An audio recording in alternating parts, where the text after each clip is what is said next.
నేను ప్రజలకు సేవ చేయటం దానికి బదులు పార్టీలకు సేవ చేయడం సరిపోయింది నాకు. అది మీరు ఒప్పుకుంటారా? ఎస్, ఆ తప్పు మీరు ఎగ్జాక్ట్లీ. ఒప్పుకుంటారా? అనుకోకుండా సరే చిరంజీవి గారు సీట్ ఇచ్చారు, నేను లీడర్గా ఎస్టాబ్లిష్ అయ్యా. టీడీపీలోకి వచ్చేవాడికి 2 సార్లు స్టేట్ ఆర్గనైజింగ్ సెక్రటరీ ఇచ్చి ఆయన పార్టీకి సేవలు అయింది. సరే, ఇప్పుడు ఒక మాట, ఇప్పుడు కరెంట్ దీనికి లింక్ చేసి అడుగుతా. చెప్పండి. మీకు ఖమ్మ కార్పొరేషన్ చైర్మన్ గా ఇప్పుడు పదవి ఇచ్చారు. అవును.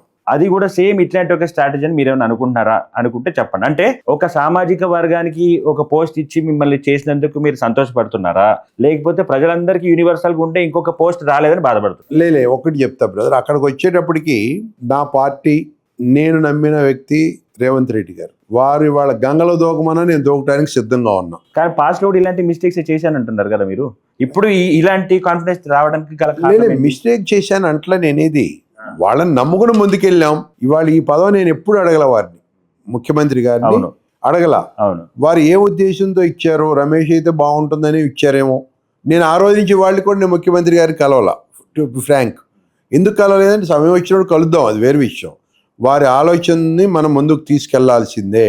వారు మనకి ఎందుకు పెట్టారా ఈ పదవి, ఏ ఉద్దేశంతో పెట్టారా అనేది వారి అంతరాత్మకు తెలుసు. లేదు సార్, పదవి రావడం చాలా గొప్ప విషయం. నేను అంటుంది ఏంటంటే, బండి రమేష్ గారి కెపాసిటీ, వారి ఆలోచన విధానము, లేకపోతే ఇన్ని సంవత్సరాల వారి కెరీర్, ఏదైతే పొలిటికల్ కెరీర్ ఉందో, ఆయన ఒక ఎమ్మెల్యే, ఈ పార్టీకి ఒక మినిస్టర్, ఆ లెవెల్కి వెళ్ళిపోవాల్సిన ఒక వ్యక్తి. బికాస్ మీరు ఉన్న బిజినెస్ బ్యాక్గ్రౌండ్ లో మీ కస్టమర్సే మిమ్మల్ని అంత నమ్మకంగా చూస్తారు. మీకు కొత్తగా బ్రాండింగ్ అవసరం లేదు, కొత్తగా పబ్లిసిటీ కూడా అవసరం లేదు. నమ్మకం బిల్డ్ చేసుకోవడం అనేది ఒక పొలిటికల్ పర్సన్ అవసరం.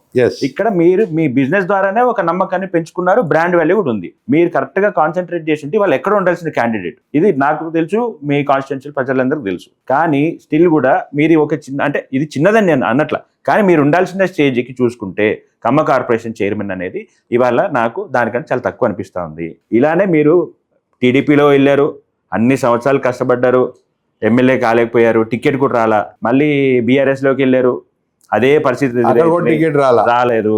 సో నేను అంటుంది ఏంటంటే, మీరు బిజినెస్ లో ఇంత, అంటే ఒక చిన్న స్థాయి నుంచి వచ్చి అంత లెవెల్లో బిజినెస్ ఎక్స్పాన్షన్ చేసుకోగలిగిన ఒక వ్యక్తి పాలిటిక్స్ లో మిమ్మల్ని, అంటే పాలిటిక్స్ అంటే మీరు ఒకరే కాదు కదా సార్, మిమ్మల్ని నమ్ముకొని చాలా మంది తిరుగుతారు, వాళ్ళు ఉంటారు కదా, మిమ్మల్ని నమ్మి మీకు ఓటేసిన ప్రజలు ఉంటారు కదా. సో అలాంటప్పుడు మీరు ఓడిపోతే వాళ్ళందరూ ఓడిపోయినట్టే కదా.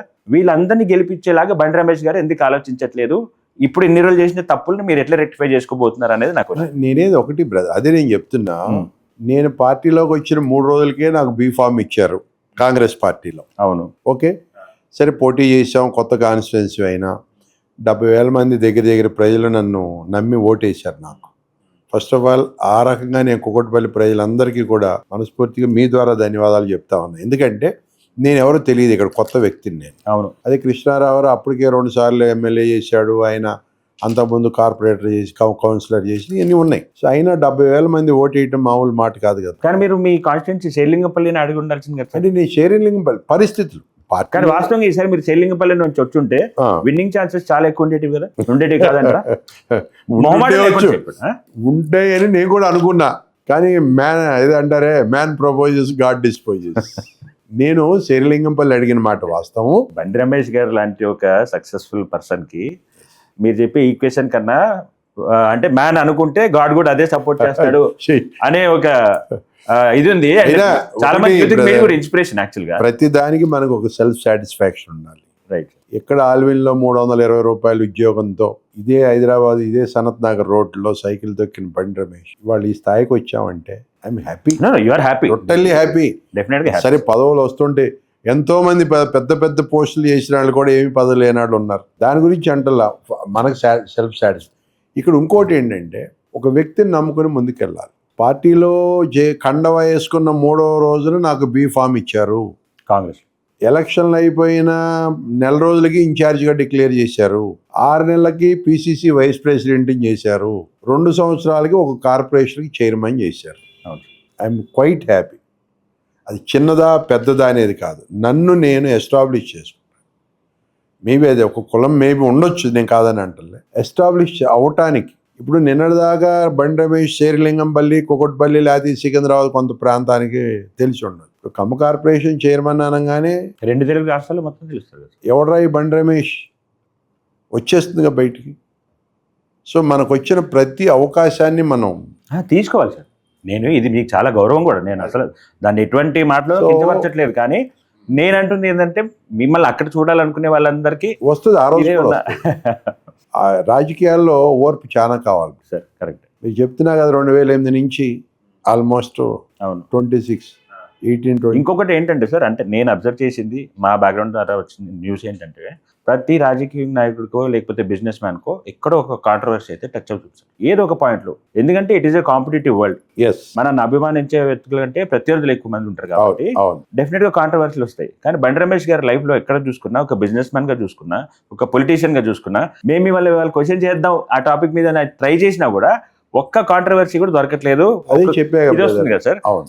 సో నేను నాన్ కాంట్రవర్సీ, నేను ఎందుకంటే నా పని నాకు ఎవరైనా బాధ్యత చెప్తే, ఫర్ ఎగ్జాంపుల్ ఇప్పుడు మా అన్న రేవంత్ అన్న నాకు ఈ బాధ్యత చెప్పారు, వాళ్ళు నేను ఇక్కడ ఇన్ఛార్జిగా ఉన్నా. నిజంగా మీరు నమ్మరు బ్రదర్, ఇప్పుడు మనం కూర్చుని ప్లేసు, నేను బీఫామ్ పుచ్చుకుని కాంగ్రెస్ పార్టీ బీఫామ్తో కుకట్పల్లి కాన్స్టిట్యున్సీలు అడుగు పెడితే నాకు ఆఫీస్ ప్లేస్ ఇవ్వడానికి కూడా జనాలను భయపెట్టారు. ఓకే. అటువంటి సిచ్యుయేషన్ ఆ రోజు. అంటే కృష్ణారావు గారు అంత ఎస్టాబ్లిష్ అయి ఉన్నాడు, ఒక సుప్రీం లీడర్గా ఎదుగున్నాడు అతను. వాళ్ళ బీఆర్ఎస్ గవర్నమెంట్ 2 టర్మ్స్. దాంతో ఈ ఆఫీసు ఎలక్షన్ అయిపోయినాక నేను ఈ స్థలం కొని ఈ ఆఫీస్ కట్టడం, ఇక్కడ పార్టీ ఆఫీస్ పెట్టడం, ఇవన్నీ పెద్దల దృష్టిలో ఉంటాయి. బండి రమేష్ కార్పొరేషన్, స్టేట్ కార్పొరేషన్ ఇచ్చారంటే ఊరికి ఇవ్వాల. అవును. ఈ 2.5 సంవత్సరాల్లో నా మీద ఎంత ఇది జరిగి ఉంటుంది. ఇంటెలిజెన్స్ రిపోర్ట్ ఉంటేనే Yes. కానీ 100%. అవునా కదా, అవును. ఇదేమి ఊరికే కావాలని ఎవరో ఒకళ్ళు అనుకుంటే అయ్యేది కాదు. కాంగ్రెస్ పార్టీ అవునవునవును. నేషనల్ పార్టీ అంటే డెఫినెట్ గా పైన ఢిల్లీ దాకా పోయి రావాలి, ఏదన్నా లిస్టులు ఫైన్ అవ్వాలంటే. సరే, ఇక్కడ ఉన్న లోకల్ నాయకత్వం పంపినా కరెక్ట్. అప్రూవల్ అక్కడి నుంచి కూడా వాళ్ళ కన్సర్న్లో నుంచి కూడా జరుగుతాం. అవును. కాబట్టి మరి వాళ్ళ ఆ స్టేజ్కి వచ్చామంటే మనం ఎస్ మీరు అన్నట్టు ఇంకొన్ని చూసారా మిగిలిన పదవులు, డెఫినెట్గా the day will come. Okay. మళ్ళీ ఆ రోజు మనం కూర్చుందాం. అప్పుడు దాకా కలవరా మమ్మల్ని? కలుస్తా, అది వేరు. బట్ ఆ రకంగా కూడా మనం కూర్చుందాం డెఫినెట్గా. Sure sir. I'm confident. No, మీ నియోజకవర్గ ప్రజల్లో కూడా అది ఉంది సార్, కాన్ఫిడెన్స్ ఉంది. అండ్ వాళ్ళు బాధపడుతున్నారు కాబట్టి నాకు అనిపించి నేను మిమ్మల్ని క్వశ్చన్ అడగడం జరిగింది. లేకపోతే ఇప్పుడు కూడా బ్రదర్ మార్నింగ్ 6 o'clock నుంచి రాత్రి 10 అయినా 11 అయినా నన్ను పిలిచిన కార్యకర్త కానీ నమ్ముకున్నాడు కానీ ఎక్కడ ఏ చిన్న ఆలోచన ఇబ్బంది ఏదున్నా కూడా ఇమ్మీడియట్గా నేను రియాక్ట్ కావటం నా శక్తి మేర. అదే అదే ఇప్పుడు బిజినెస్ చూసుకోవాలి. అవును. ఎందుకంటే మనం ఎవడో దగ్గరికి వెళ్ళి చేసే మనస్తత్వాలు కాదు మనకి, సార్ ఎవరినో కొట్టు తినే మనస్తత్వం కాదు. దేవుడు మనకు చాలా కంఫర్ట్గా ఇచ్చాడు. అవసరం మనకున్న దాంట్లో 4 రూపాయలు పెట్టే ఆలోచనే కానీ ఒక్కడి దగ్గర నుంచి మనం చేయజార్చకూడదు అనేది ఆలోచన. ఆ రకంగా ముందుకెళ్తున్నాం. ముందు ఏం జరుగుద్దో చూద్దాం. సరే, ఇప్పుడు ఒక మాట సార్, మీరు టీడీపీలో ఉన్నారు, బీఆర్ఎస్ మీకు అపోనెంట్ పార్టీ, బీఆర్ఎస్లో ఉన్నారు, కాంగ్రెస్ దానికి అపోనెంట్ పార్టీ. సో మీరు ఈ పార్టీలో ఉన్నారు, డెఫినెట్గా ఆ పార్టీ సిద్ధాంతాలని వ్యతిరేకిస్తారు, వాళ్ళ గురించి విమర్శిస్తారు, ఇదంతా జరుగుతాయి. సో ఇటు విమర్శించి ఇప్పుడు ఇటు వచ్చినప్పుడు ఈ ఈక్వేషన్ ఎలా బ్యాలెన్స్ అవుతుంది సార్? ఒకటి ఏంటంటే బ్రదర్, మీకు ఒక విషయం చెప్తా. నేను టీడీపీలో ఉన్నా, టీడీపీ గెలిచి ముఖ్యమంత్రి అయ్యాడు ఆయన చంద్రబాబు నాయుడు గారు. ఆంధ్రాకి అయ్యాడా తెలంగాణ. నేను టీఆర్ఎస్లో ఉన్నా, టీఆర్ఎస్ 88 సీట్లు గెలిచాం, 99 సీట్లు హైదరాబాద్ కార్పొరేషన్లో గెలిచాం. అవును. ఆ తర్వాత వచ్చిన ఎలక్షన్లో 88 సీట్లు గెలిచాం. అవును. 2 థర్డ్ కాంగ్రెస్లోకి వచ్చా. నాకు వెళ్ళిపోవటం వాళ్ళు పక్కన పెట్టు, కాంగ్రెస్ రూలింగ్లోకి వచ్చాం. భగవంతుడి వల్ల నేను ఎక్కడున్నా అనుకోని పరిస్థితులు నేను క్రియేట్ చేసే కాదు, అది కోయింది. అనుకోకుండా అన్ని రూలింగ్ పార్టీల్లోనే ఉంటున్నాను నేను. అపోజిషన్ చూడలేదు ఇప్పుడు. అవును. కాబట్టి అట్లా జరుగుతోంది. ఇంకోటి ఏంటంటే రాజకీయ నాయకుడిగా ఏ పార్టీలో ఉన్నా ఆ పార్టీకి న్యాయం చేస్తూ ఓకే, ఎదుటి పార్టీలో ఉన్న తప్పుల్ని ఎత్తి చూపించడం నా ధర్మంగా భావిస్తూ, అది వ్యక్తిగతంగానికి కాకుండా రాజకీయాన్ని రాజకీయంగా చూపించడం వరకే నేను పరిమితం అవుతా. అర్థం. నీకు అర్థమైందా? కరెక్ట్. కేసీఆర్ గారు ఉన్నారు, పెద్ద మనిషిగా వారిని గౌరవిస్తా.